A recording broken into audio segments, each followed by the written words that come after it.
Здравейте! Казвам се Рая Стоянова Георгиева, на 10 години, от 4-я клас, от основно училище Алейко Константинов, град Димитровград. Сега ще ви изпълня стихотворението "Опълченците на Шипка" от Иван Вазов.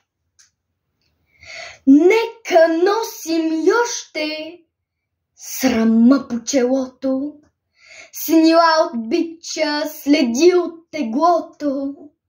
Нека спомен люти от дни на позор да висне като облак в нашия кръгозор.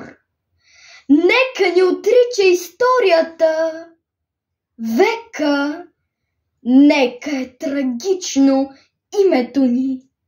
Нека беласица стара и нови батак в миналото наше фърлят своя мрак. Нека да ни сочат с присмехи обидни, счупените окови и дирите стидни. По врата ни още от хомота стар.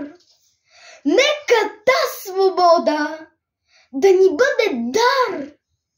Нека, но ние знаем, че в нашето недавно свети нещо ново.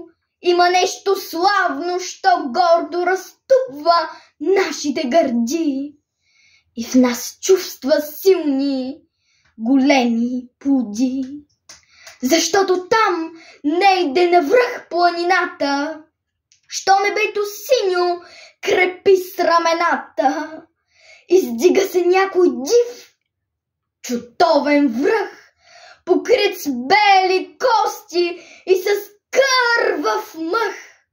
На безсмъртен подвиг паметник огромен, защото в Балкана има един спомен, има едно име, що вечно живей и в нашата история като легенда грей.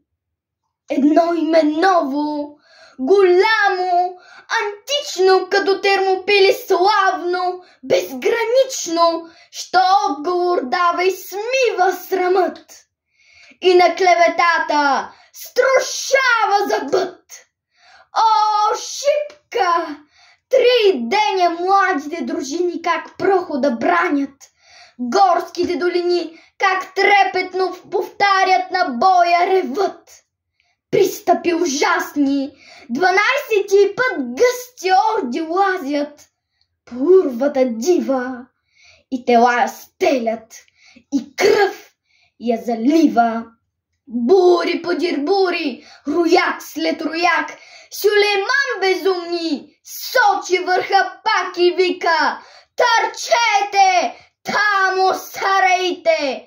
И ордите тръгват за викове сърдити, и Аллах грамовно въздуха разпра. Върхът отговори с други вик: "Ура!" И с нов дъжд куршуми, камъни и дърве. Дружините наши, оплискани с кърви, пушките отблъскват без сигнал, без ред. Всякой гледа само да бъде напред и гърди геройски на смърт да изложи, и един враг повеч мъртъв да положи. Бушкалата екнат, турците реват, насипи налитат и падат и мрат. Идат като тигри, бягат като овци и пак се завръщат. Българи орловци като ловове тичат по страшни редут. Не сещат ни жега, ни жажда, ни труд.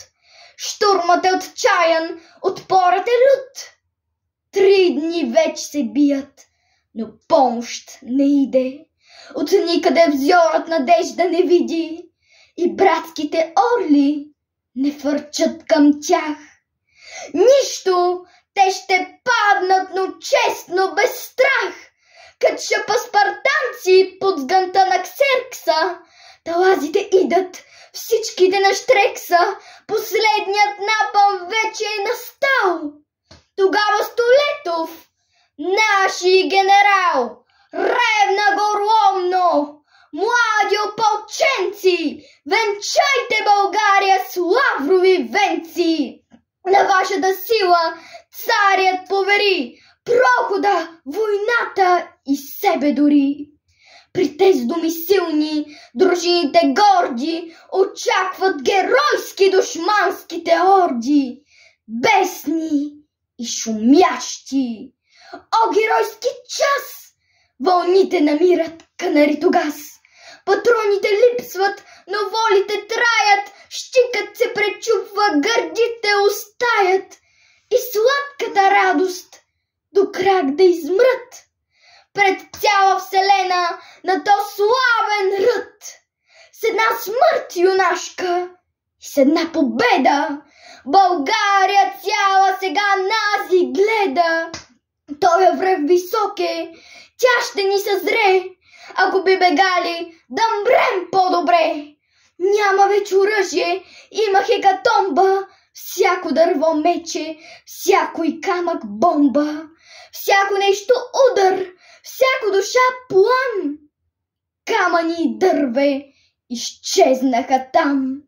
Грабвайте телата, някой се изкряска и трупове мъртви фръкнаха за вчаска, кът демони черни над черни рояк, кът турят, стропалят като живи пак. И турците тръпнат, друг път не видели, в едно да се бият живи и умрели.